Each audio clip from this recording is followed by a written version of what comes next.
May isang balon sa gitna ng gubat na hindi minarkahan sa kahit anong mapa. Walang lubid, walang timba, at higit sa lahat, walang sino man ang umiinom doon. Sabi ng matatanda sa baryo, kapag may narinig kang boses mula sa balon, huwag na huwag kang sasagot. Si Lando, 9 na taong gulang, ay kilala sa pagiging matigas ang ulo. Kapag sinabihang bawal, sinusubukan niya. Kapag sinabihang tumigil, mas lalo niyang tinutuloy. Isang hapon, mag-isang napadpad si Lando sa gubat. Doon niya nakita ang balon. Itim ang bunganga na parang walang ilalim. Tahimik. Masyadong tahimik. Dumukwang siya. "Hello?" Sigaw niya. May sumagot. Hindi malinaw, hindi malakas, pero kapareho ng boses niya.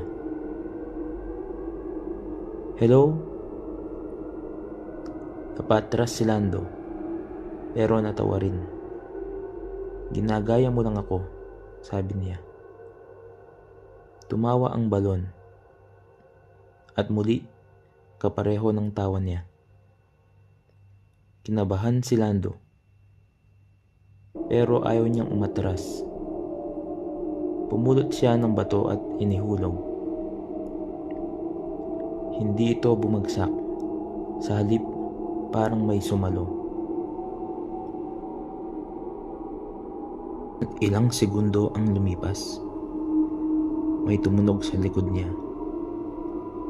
Ang bato nasa lupa na, pero basa ng dugo.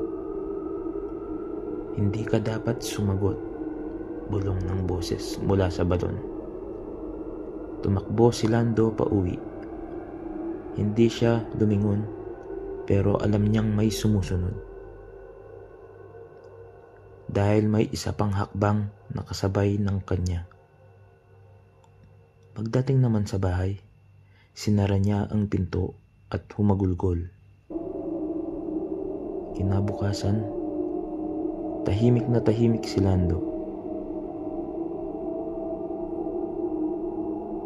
Hindi siya sumisigaw.